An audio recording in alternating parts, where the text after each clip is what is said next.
Hola a todos.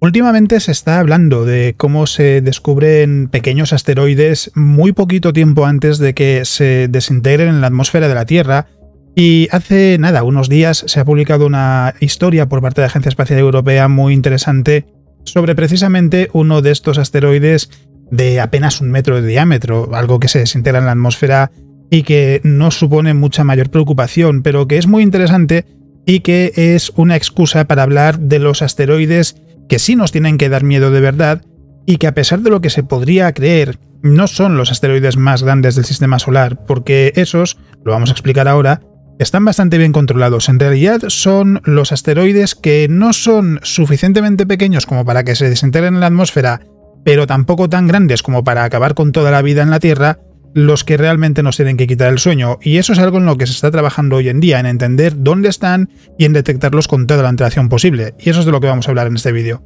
Os tengo que decir que el vídeo va a ser de un estilo diferente a lo habitual, porque lo cierto es que la noticia que aparece aquí en el navegador que utilizo cuando hago retransmisiones en Twitch es de la Agencia Espacial Europea, y lo que hace es hablar del 5º asteroide que se descubre antes de que choque con la Tierra.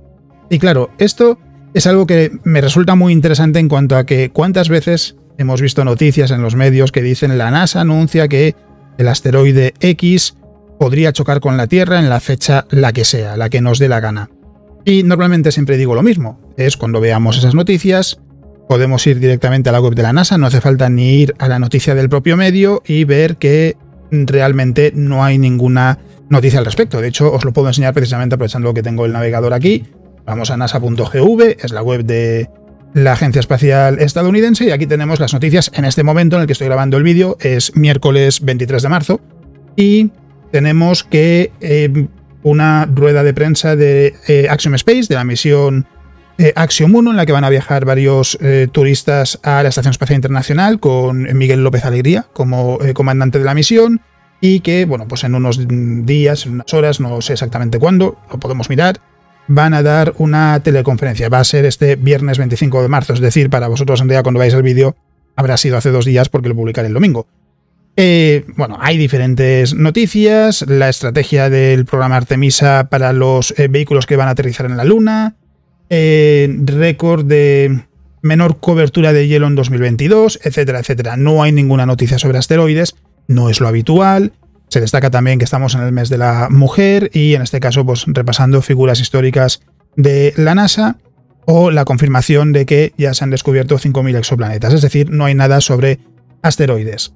Y normalmente es así. Entonces, si nos encontramos una noticia que diga la NASA dice que tal, directamente www.nasa.gov y miramos aquí si realmente hay algo así, porque aquí están las noticias según las van publicando y van por orden de antigüedad. Si damos a más historias, a more stories, vemos noticias más antiguas y así sucesivamente. Entonces, cuando nos encontramos esas noticias, claro, es fácil dejarse llevar por la alarma, y luego vemos que no, que en algún lugar suelen poner pasará a, yo qué sé, 300.000 kilómetros de la Tierra, o tiene un diámetro de 5 metros, que quiere decir que se va a desintegrar en la atmósfera. Y esta es interesante, primero porque viene de la Agencia Espacial Europea, y segundo porque cuenta cómo se descubren esos asteroides que no son nada fáciles de ver y que sí terminan chocando con la Tierra, porque lo cierto es que cada año multitud de asteroides chocan con la Tierra. ¿Qué pasa? Asteroides muy pequeños. De hecho, llamarlos asteroides a lo mejor es incluso un halago.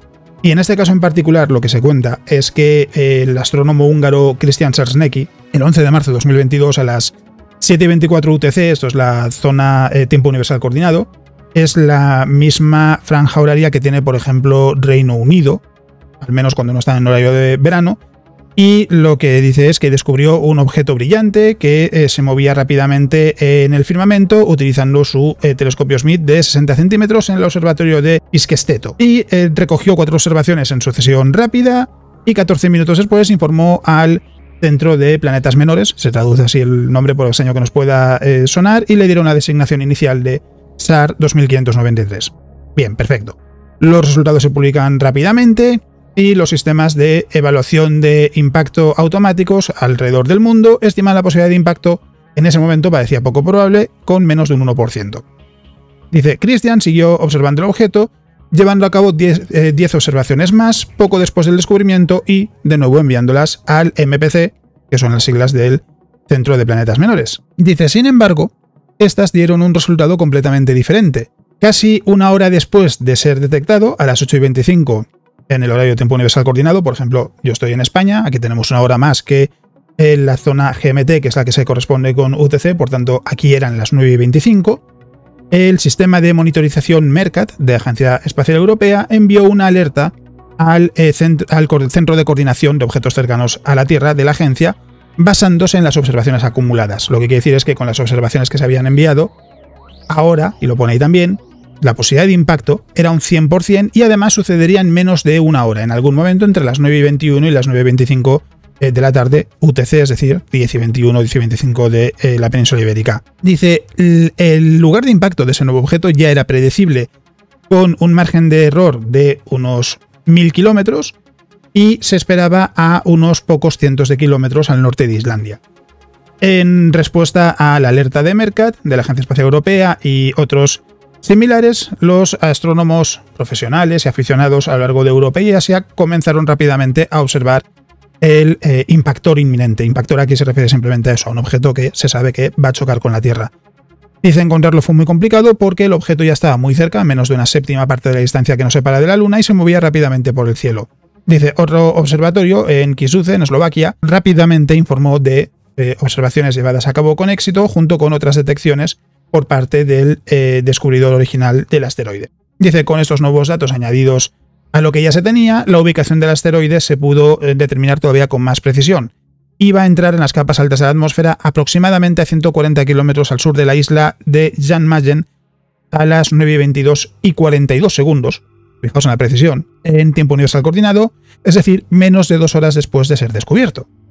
Y bueno, aquí añaden también, explican que a partir de su brillo el objeto parecía muy pequeño, dice aproximadamente 1 metro de diámetro, es decir, no suponía ninguna amenaza para la Tierra porque con ese tamaño se desintegraría en la atmósfera del planeta. Y bueno, aquí siguen hablando de la noticia del asteroide en cuestión, que recibió la designación 2022 EB5. Tengo un vídeo en el canal en el que hablo de cómo se da nombre a los objetos celestes y también hay una sección que habla precisamente de esto, de cómo funciona el sistema de nombres de los asteroides. Y dice, se convierte en el quinto impactor observado antes de que golpee al planeta y el primero descubierto desde Europa. Dice, por desgracia no hay evidencias visuales o vídeo para esa bola de fuego que tuvo que suceder en el momento de la entrada, debido a lo remoto del lugar en el que se produjo. Dice, aún así hay evidencias independientes de que el impacto tuvo lugar gracias a una red internacional de detectores de infrasonido. Dice, las señales del impacto se detectaron desde Islandia y Groenlandia, sugiriendo una liberación de energía equivalente aproximadamente a la de un terremoto de magnitud 4. Y aquí ya es donde entra lo interesante. ¿Por qué el quinto? Dice, se estima que entre 40 y 100 toneladas de material espacial golpean a la Tierra cada día. Dice, la mayor parte de ellos en forma de pequeñas partículas. Y en forma de pequeñas partículas se refiere a cuando veis una estrella fugaz, las partículas no tienen 1 metro, son mucho más pequeñas y es ese tipo de material el que cae muy a menudo en la Tierra. Dice, los objetos más grandes, con un tamaño similar, por ejemplo, al de 2022 EB5, se espera que golpeen a la Tierra unas 10 veces por año. Así que, ¿por qué se han detectado solo 5 asteroides hasta ahora? Si hay 10 de estos cada año, ¿cómo es posible que sea el quinto?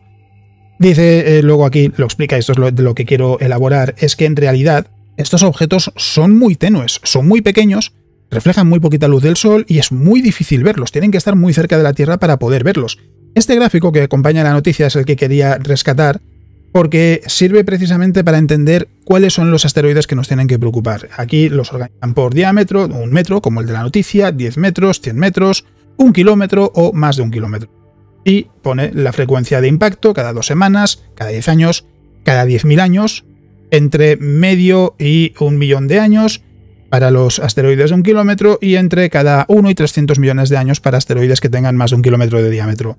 Y luego la energía de impacto, ponen diferentes ejemplos, la bomba de Hiroshima, el bolio de Chelyabinsk, que fue un asteroide de apenas, aquí pone 17-20 metros, había alguna estimación de que era un poquito más grande, de unos 23 metros, pero bueno, en cualquier caso, el bólido de Tunguska, que se calcula que medía entre 30 y 40 metros, la bomba Tsar, también las potencias, 15 kilotones, medio megatón, 50 megatones el caso de la bomba Tsar, Apophis, que mide unos 325 metros y que liberaría una energía de unos 750 megatones, y el asteroide que provocó el cráter de Chicxulub, que fue el que extinguió a los dinosaurios hace 65 millones de años, medía entre 10 y 15 kilómetros, normalmente lo que se dice es 10 kilómetros, más que 15, y tuvo una potencia equivalente a 100 millones de megatones. Y lo interesante de esto es que las frecuencias, cuanto más grande es el asteroide, más bajas son.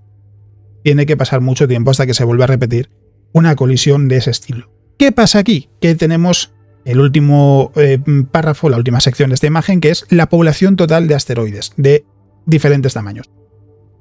Dice, para 2020. Estamos en 2022, así que esto lógicamente ha cambiado, pero aquí la forma en la que cambia es hay más objetos conocidos y menos por conocer todavía. En azul claro los descubiertos, en azul oscuro todavía por descubrir. Nos vamos directamente a los más grandes, los que más nos pueden preocupar. De más de 1 kilómetro. Se han descubierto 912, no sé si en 2022 se ha descubierto alguno más, la verdad es que ahora mismo no tengo la cifra a mano. Y quedan, lo que se estima, es que hay en total 930, así que quedan 18 por descubrir y lo que dicen es un 2%, básicamente. Prácticamente todos están localizados. ¿Por qué? Son asteroides muy grandes. De 1 kilómetro para arriba estamos hablando de asteroides realmente grandes. ¿Qué quiere decir? Son mucho más brillantes que los que miden 1 metro, por ejemplo, y eso quiere decir que son mucho más fáciles de detectar y además es muy fácil llevar a cabo observaciones y detallar muy bien su órbita y entender cuándo, si es que existe la posibilidad, podrían estar cerca de la Tierra y si podría producirse algún tipo de colisión. Luego bajamos a asteroides de entre 300 metros y 1 kilómetro de diámetro, aquí entraría Apophis, por ejemplo, y aquí, sin embargo, se calcula que queda el 20% de asteroides de ese tamaño por descubrir. Se conocen 4.341, o se conocían a fecha de 2020, de unos 5.440. Entre 100 y 300 metros, se conocen 5.442 de 30.000 aproximadamente. Es decir, queda un 82% de asteroides por descubrir. Entre 30 y 100 metros, estamos hablando de unos 6.996, pone, descubiertos, de 1 millón. Y de entre 10 y 30 metros, se conocen 5.038 de entre 40 y 50 millones. Es decir, más del 99,9% están todavía esperando ser descubiertos. Claro, entre 10 y 30 metros tenemos el bólido de Chelyabinsk. Un asteroide no muy grande, pero lo suficiente como para que se desintegre en la atmósfera cerca de la superficie y provoque lo que vimos en el caso de Chelyabinsk. Hubo daños materiales, cristales reventados, no hubo víctimas mortales, pero sí hubo heridos de diferente consideración y medía 20 metros, entre 17 y 20 metros. Es decir, hay 40-50 millones de objetos, no todos ellos quiere decir esto que vayan a chocar con la Tierra, lógicamente, pero hay entre 40 y 50 millones de objetos que entran dentro del tamaño del bólido de Chelyabinsk, que podrían provocar daños, entre comillas, leves, daños materiales, que podrían provocar víctimas mortales. Estos son muy numerosos y se conocen solo 5.000. ¿Qué quiere decir? Que hay muchos objetos de este tamaño que están esperando ser descubiertos. ¿Y por qué están esperando ser descubiertos? Porque brillan mucho menos, son muy difíciles de encontrar. Y a veces se encuentran apenas unas horas antes de que vayan a entrar en la Tierra. En el caso de asteroides de 30 a 100 metros, estamos hablando por ejemplo del bólido de Tunguska. El bólido de Tunguska, si no lo conocéis, podéis ir directamente a la Wikipedia. El bólido de Tunguska está en castellano, de hecho el artículo en castellano, si no recuerdo mal, es muy completo en comparación al inglés, o sea que es una fuente de información fantástica, si os pica la curiosidad. Esto lo provocó el bólido de Tunguska. Se desintegró en el aire. No llegó a tocar la superficie de la Tierra a pesar del tamaño, lo que se cree es que era prácticamente hielo en su integridad. Estamos hablando de que de ese tamaño, de entre 30 y 40 metros, podría haber, lo pone aquí, entre 30 y 100 metros, es la estimación, 1 millón de objetos. Estos pueden causar más daños que los de Chelyabinsk, no van a acabar con la civilización, tampoco lo van a hacer los asteroides de entre 100 y 300 metros, o entre los de 300 y 1 kilómetro, pero lógicamente, a medida que vamos aumentando el tamaño, los daños que pueden provocar son mucho más grandes. Pueden ser daños a nivel local, a escala regional. A nivel local vamos a poner, por ejemplo, en lo que es una ciudad, en lo que podría ser Madrid.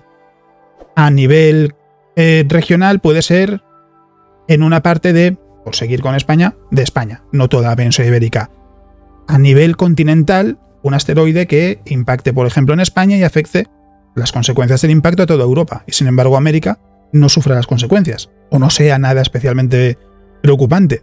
Es un poco lo que pasaría con Apophis. Apophis provocaría destrucción a nivel continental aproximadamente, es decir, habría que evacuar a la población en la zona de impacto. En el caso de Apophis hay que recordar, no va a chocar con la Tierra, en 2029 va a pasar a 38.000 kilómetros, en 2036 va a pasar mucho más lejos y en 2068 existía la posibilidad de que pudiese impactar, pero con los datos que se han ido recogiendo se sabe que no va a ser así.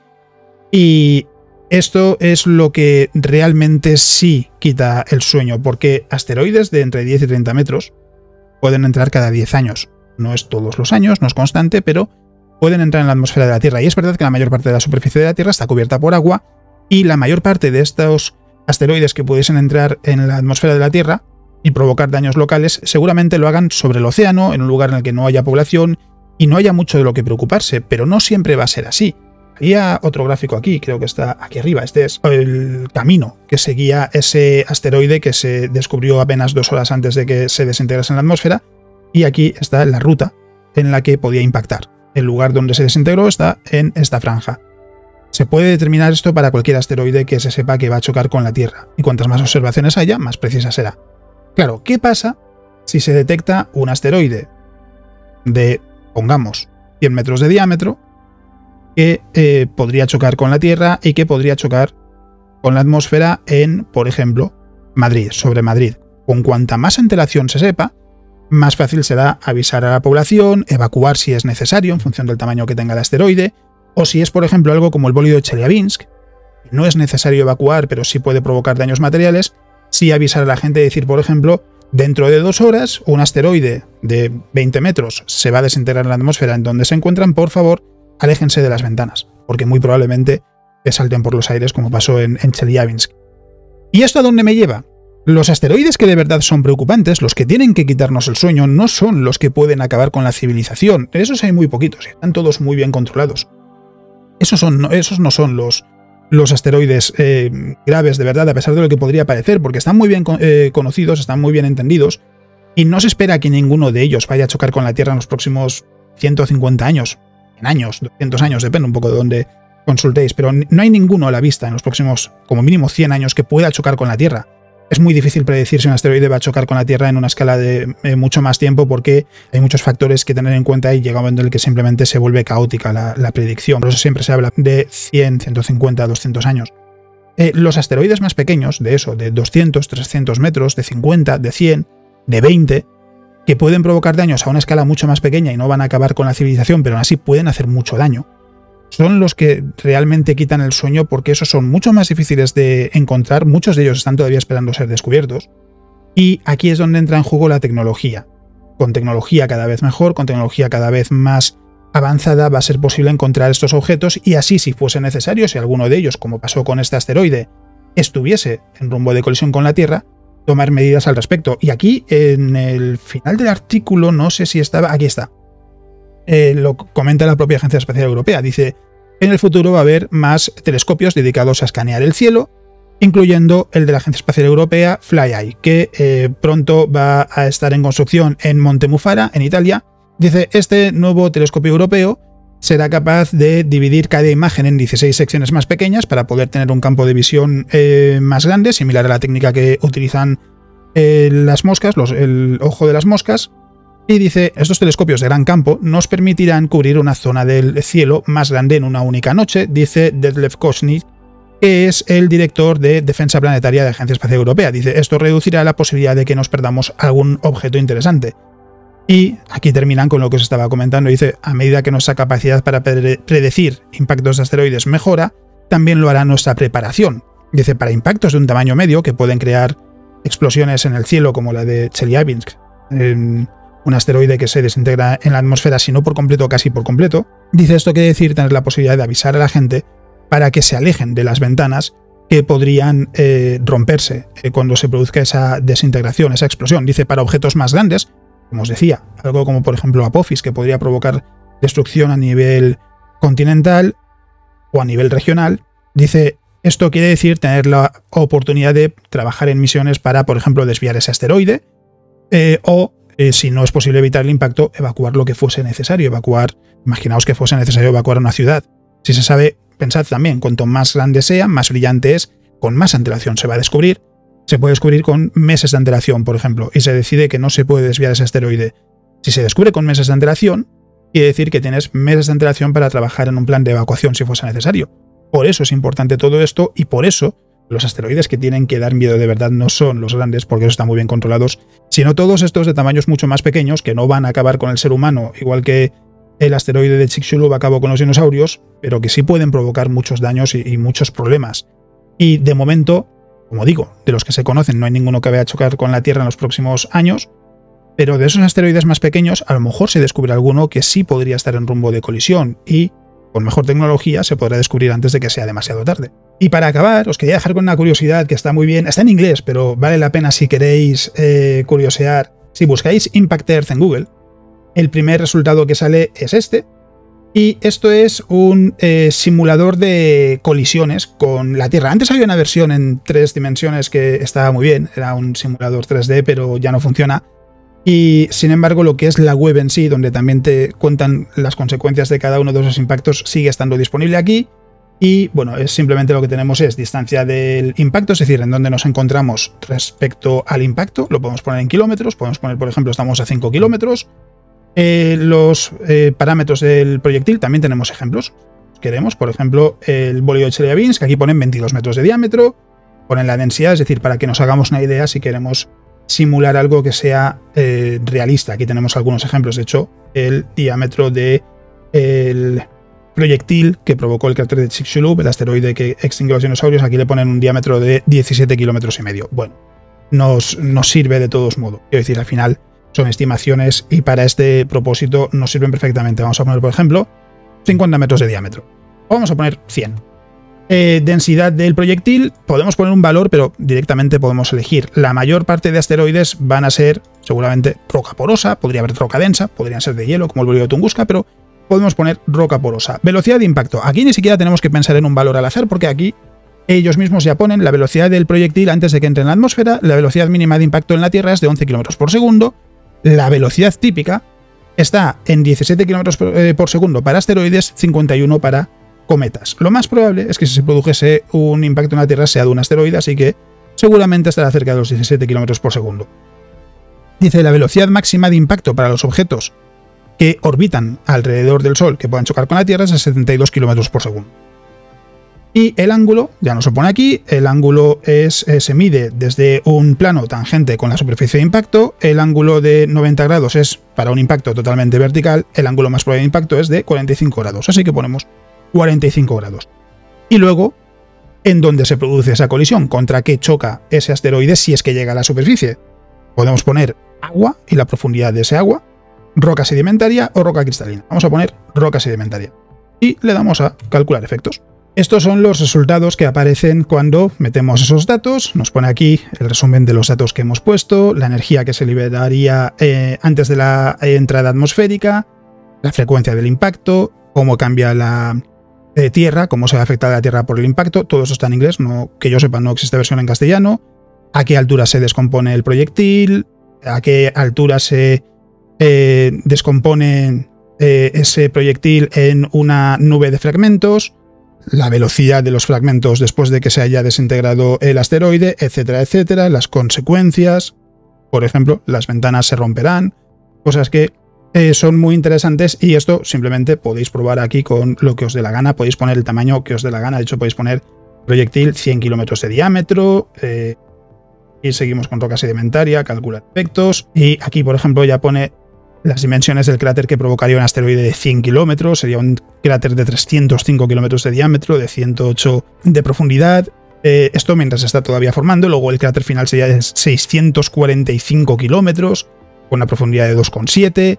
Aquí además, si necesita explicaciones, le das los enlaces y explica qué es cada tipo de cráter. Por ejemplo, del Transient Crater, del cráter temporal, dice la cavidad formada inmediatamente después de la excavación del cráter, dice justo antes de que sufra el colapso y modificación, es decir, justo en el momento en el que el cráter está, entre comillas, naciendo, antes de que ya se termine de formar. Dice el borde exterior está definido por el límite entre el material excavado y no excavado, pero que sí podría haberse desplazado, y la profundidad es la profundidad máxima lograda por el material que después formará la base del cráter final, una vez que se detengan los movimientos de formación del cráter. Dice, aunque es de naturaleza temporal, las relaciones de escalado derivadas del observatorio se aplican solo al diámetro del cráter temporal, pero no al cráter final. El colapso de un cráter temporal produce cráteres sencillos y cráteres complejos. Un cráter sencillo, ya lo pone aquí, es un cráter de un diámetro más bien pequeño, que tiene una forma, es muy uniforme, cóncavo, y que no es especialmente elaborado. Un cráter complejo puede ser mucho más complicado, puede tener, lo pone aquí también, por ejemplo, un pico central. Es decir, aquí también tenéis las explicaciones que os hagan falta si necesitáis ayuda para entender qué es lo que está explicando. El problema aquí, que hace falta un nivel de inglés no muy elevado, pero sí un poquito más allá del nivel básico. Y aquí, por ejemplo, dice, tu posición estaba dentro del cráter temporal y, por tanto, fue expulsada en el impacto. Es decir, el lugar en el que nos encontrábamos salió volando en el impacto. De hecho, en este caso, como poníamos a 5 kilómetros del lugar de impacto de un cráter, en un asteroide, perdón, de 100 kilómetros, en realidad el asteroide nos hubiese caído encima. Pero bueno, al margen de eso, lo que decía, este vídeo es un estilo diferente a los que a los que vengo haciendo hasta ahora. No sé cuánto va a durar, porque aquí he grabado como media hora, pero me he repetido en varias ocasiones, ha habido algún momento en el que he parado y demás, o sea que no sé qué duración va a tener el vídeo final, pero puede que sean unos 20 minutos.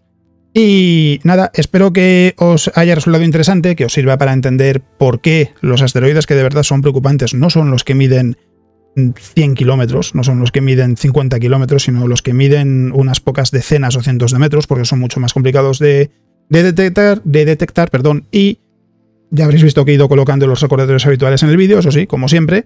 Así que en realidad lo único que me queda, porque no quiero ya robaros mucho más tiempo, es daros las gracias por haber visto el vídeo. Espero que haya sido interesante, espero que os haya gustado, por estar ahí semana a semana, por vuestro apoyo, por vuestros comentarios. Y eso es todo lo que os voy a contar en el vídeo de hoy. Nos vemos.